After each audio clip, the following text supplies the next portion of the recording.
Hi, do you realize how powerful these little post-it notes are, these little colored pieces of paper, and how much they can do for you and your business? How to get you out of your own way and have you working on your business rather than in, and have you creating your goals for 2016. For example, just one example of what you can do with these in a terrific way, and really to help you, you can't manage time, but really to help you get out of your own way, out of working in your business, but start working on your business. Lots of different things that you can do with these, and also with a mind map. So if you haven't used a mind map before, I used to, if you're in one of my classrooms ever, all of my students know how to use a mind map. We used to use it for everything. So it's a really great tool. So mind maps, or what's the other kind? Mind maps and oh gosh, there's lots of other names. I can't even think. My mind can't think of the other names to mind maps at the moment. But anyway, post-it notes and mind maps. I'm going to create about 3 different videos, and today we're going to start off with the mind map. So just put those down there. I haven't introduced myself. I'm Christine Robinson from Passion Publish Profit, and also from Your Extraordinary You. So what I'd like to do first of all is go over and teach you, take you back to primary school, for example. Remember when you used to create projects and you used to have those big posters that you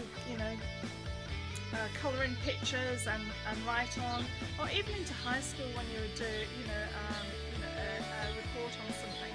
So the easiest way to get everything that you already know about your topic out of your head and down on paper is to do a mind map.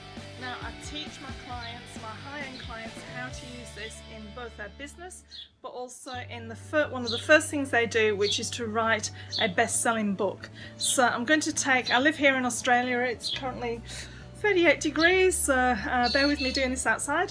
But what I'd like to do is take you through one of our favourite icons and marsupials, a koala. So if you know anything about a koala, this is how to write it down using a mind map. Get everything out of your head. So the first thing we're going to do is start off with the topic.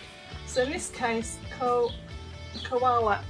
And one of the first interests I'm going to put off there, interesting facts. There's something that just came straight into my head there.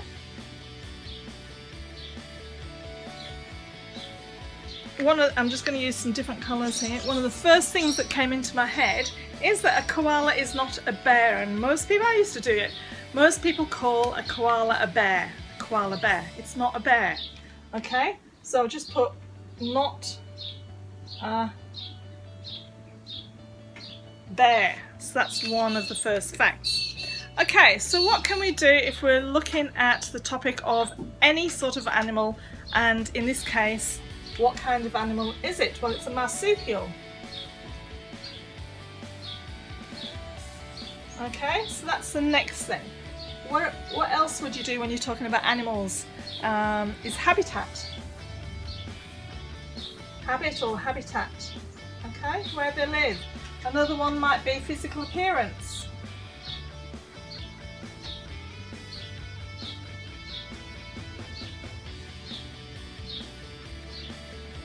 So with the mind map, all we're going to do is just keep building up all the different areas of knowledge that we want to talk about on the topic of koalas. So then what we do is we start filling out the other pieces. So what does a marsupial, what do you know about a marsupial and a koala? Well, they carry their young in their pouches.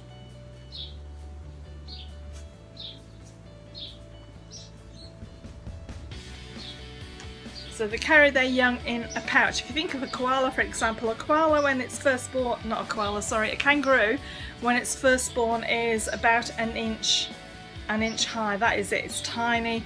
So it's still sort of in gestation, and it comes out of the womb and into the pouch, and same obviously with any marsupial, and then it lives in the pouch and until it grows, and obviously weans and everything in there as well, and then eventually it climbs out and it keeps going back inside the pouch for security. So I would list all the other areas, all the other things about a marsupial. Lots of different things that you could, you know, relate to interesting facts, like, you know, where's it found? Well, habitat. So habitat would be where, so all the locations where you would find them. You know, where do they live? They live at the top of trees, for example. Keep it very simple.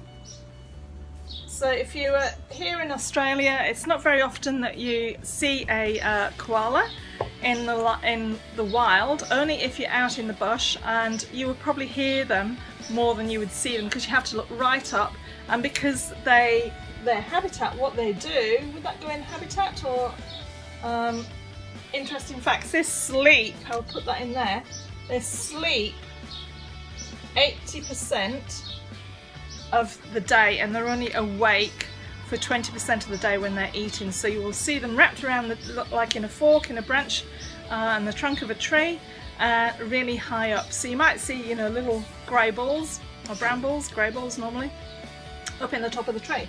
So those are, you know, some of the habitats. Obviously, what do they like to eat? All of those sorts of things. You might have, what are the dangers? What are the dangers or the threats to them? Well, the two biggest dangers would be drought and fire. Okay, so we've just had some horrific fires go through this area about a month ago, and fortunately, well, there would have been some koalas lost, but there's lots of livestock lost. And if it was in a highly, you know, gum tree, because that's what they like to eat. So habitat, what do they like to eat? Eucalyptus leaves. And they only eat certain type of eucalyptus trees, so they have a very specific diet. So we would carry on and go through, you know, list all of those things. That's what you would do with a mind map. Now then, when I'm teaching people about writing their book, it's the same thing. So they'll list their topic, and then each of these arms would be a chapter title, for example. So it could be the topic of each of their chapters, and then you would list as many of the different things that you can think of within each of those chapters that you want to talk about, and probably even, you know, three to five things in there. Okay, now in the next video what I'm going to do is explain and show you how to use the post-it notes to do a similar thing to this, only probably going into a bit more detail, and I'll show you two examples around your business of how you can use that. So make sure that you subscribe below and you get the next video. I'll go to my Facebook page, which is facebook.com/like-Christine, and you know, a lot of the videos will be posted there, and I look forward to seeing you on the next video. The other great thing is you can get them involved there. So once they feel involved, they have involvement in your book, then obviously they're going to be one of the first buyers of your book when you've written it. Now also, if you're a coach or a consultant, for example, and you're writing your book about a program